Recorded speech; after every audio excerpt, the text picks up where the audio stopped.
Are you tired of being tired of being tired of being tired? Are you depressed? You wake up every morning feeling like you have anxiety, feeling low, feeling down, miserable, vulnerable.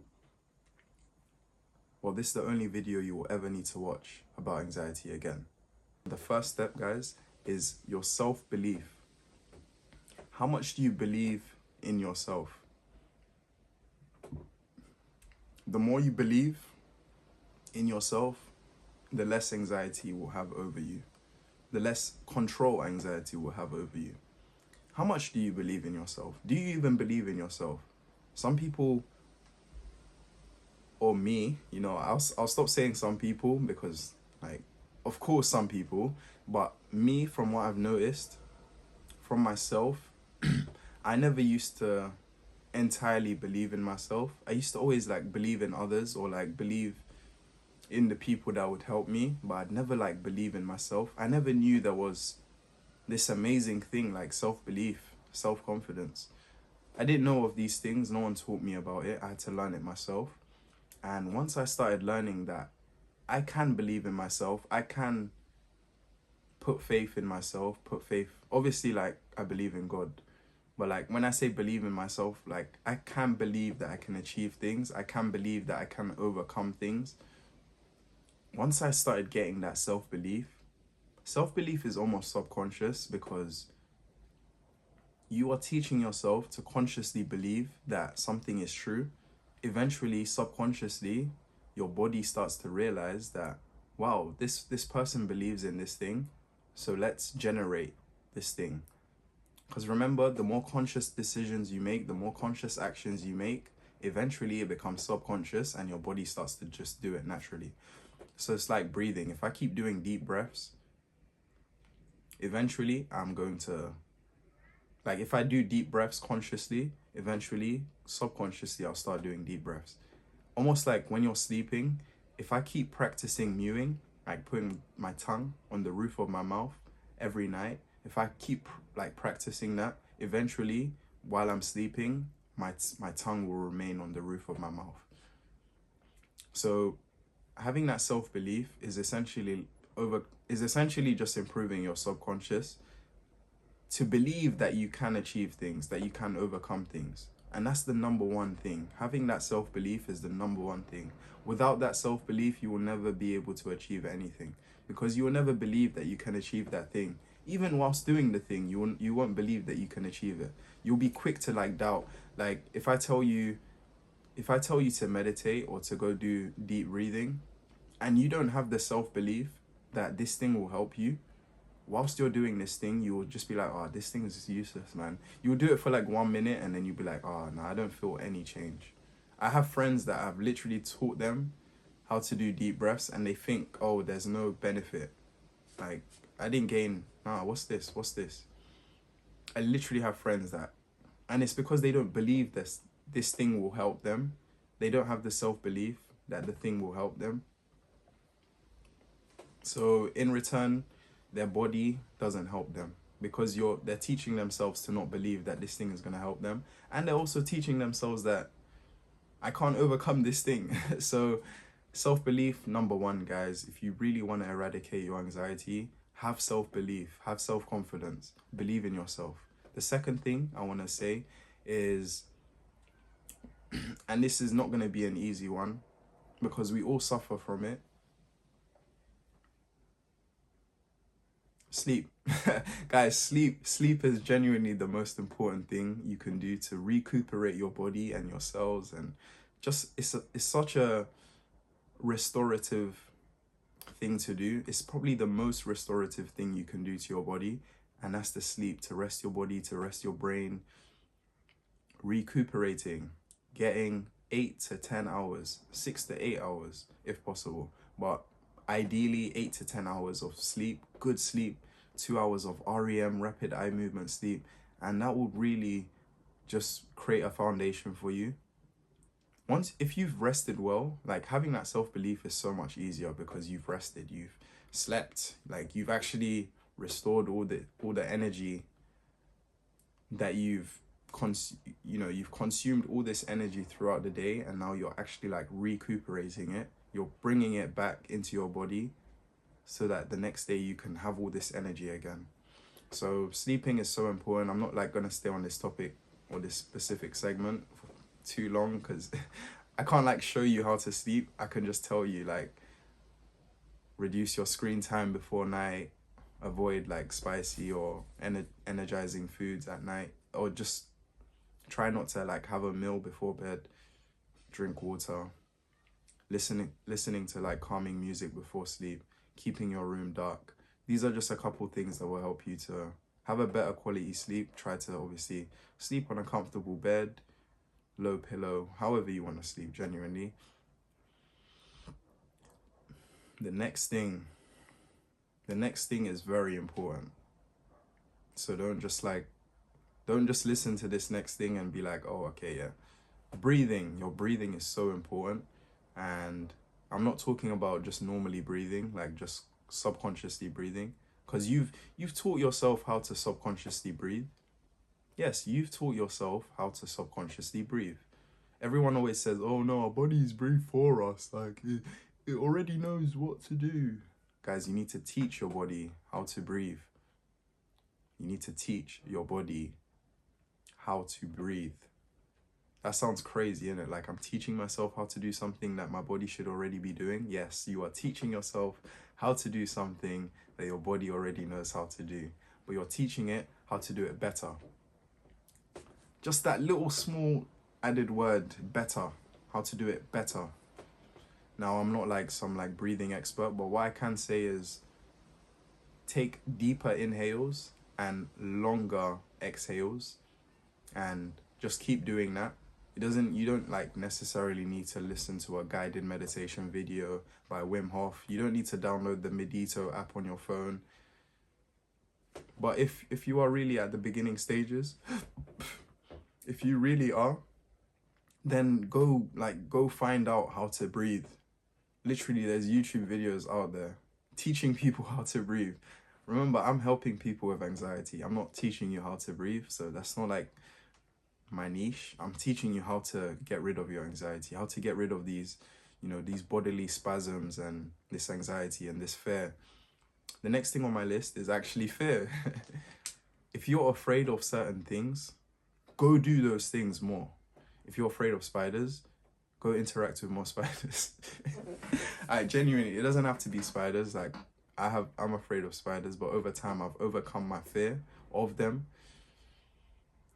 But whatever you fear is literally increasing your anxiety more. If you're afraid of talking to people and socializing, go do that. If you're afraid of having cold showers, go do that. If you're afraid of heights, go do bungee jumping. Whatever you're afraid of, run towards that thing. Because the less you get afraid of that thing, the better your responses to anxiety will be. So that's genuinely just advice from me. I've learned that every time I tackle my fear or I overcome a fear, I just literally, my self-belief, my self-confidence just gets way better. And that's a fact. That's a fact.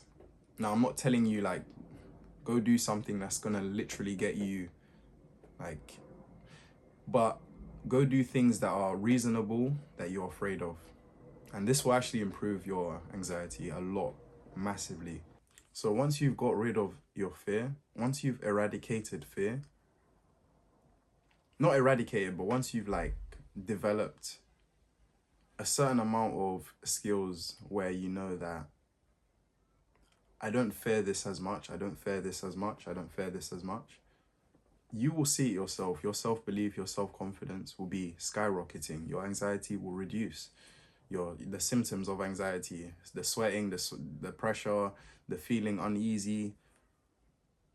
If you know it's socializing, go do that. So the next thing is very important. I think all the things I mentioned on this video are very important. Your diet. Some foods literally cause anxiety. Some foods, I'm going to repeat that. Some foods cause anxiety.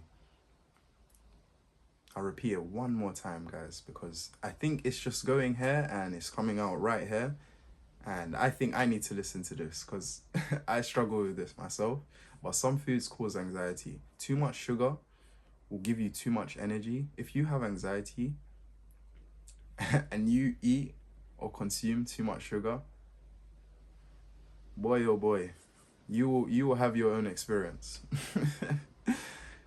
All I can say is that every time I overconsume on sugar, especially in my youth, like when I was younger, when I used to like have too much sugar, like Sonic, a whole like 1 liter of Sonic Exotic with sweets and chocolates and a donut, like sugar ring donuts, and oh my goodness.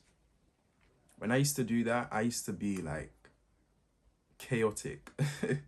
I used to be chaotic, an emotional Titanic.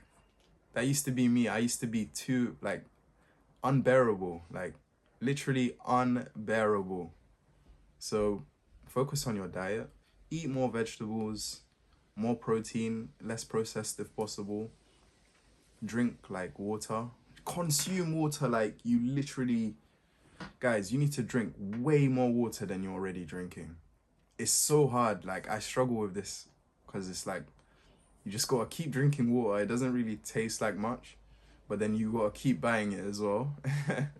Like water is actually really expensive. Like bottled waters are expensive, I'm not gonna lie, but it's a lot cheaper than you buying fizzy drinks every single day. So replace the fizzy drinks with water, or even replace the fizzy drinks with concentrated juice. So like, you know, I've not had like concentrated drinks in such a long time. I don't even know the brands, but let's just say I think it's like not Rubicon. What's the brand name?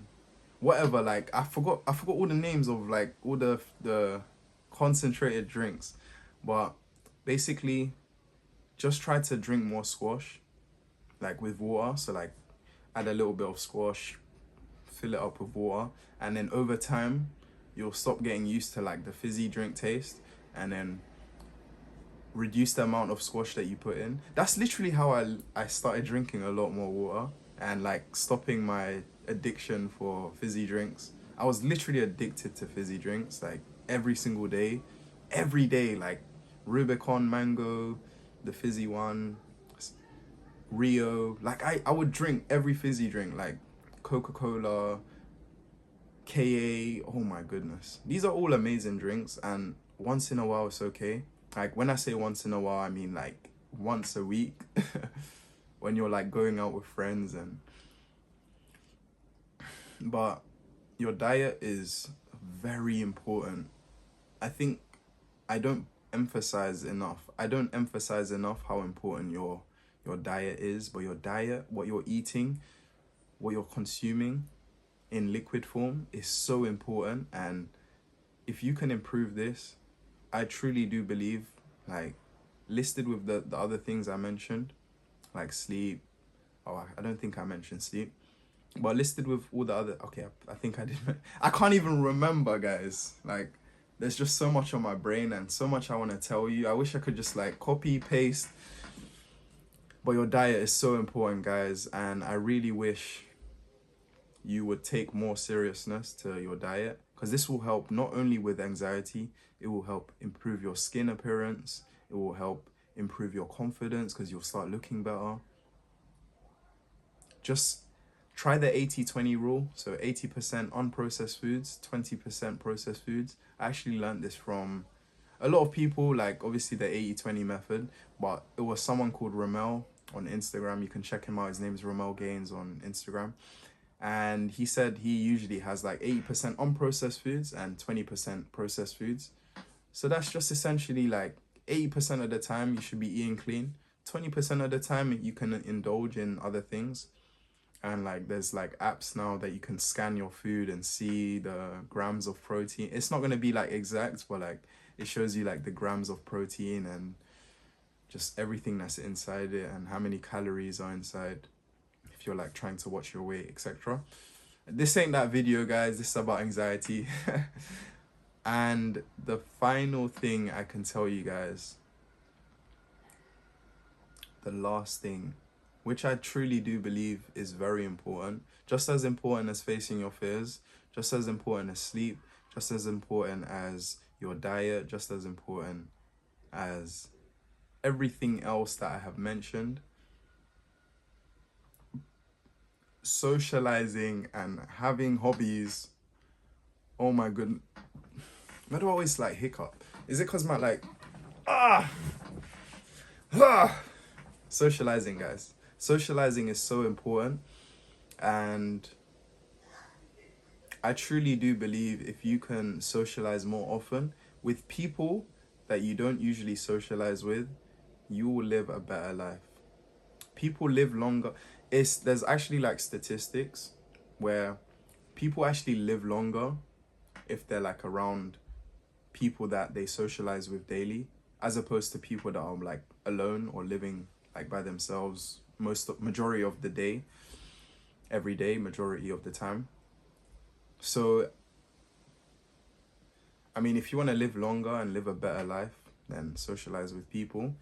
If you want to live a better life, socialize with people you can socialize with everyone, but open up about your problems to people that you can trust so they can help you with your situation, or at least listen to you.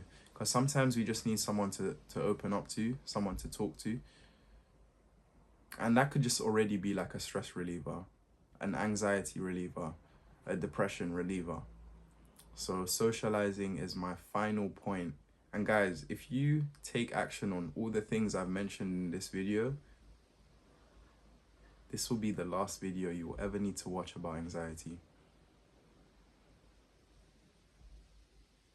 It's been your boy Paul Khadar. I love you guys all. Take care, guys, and we out. Peace.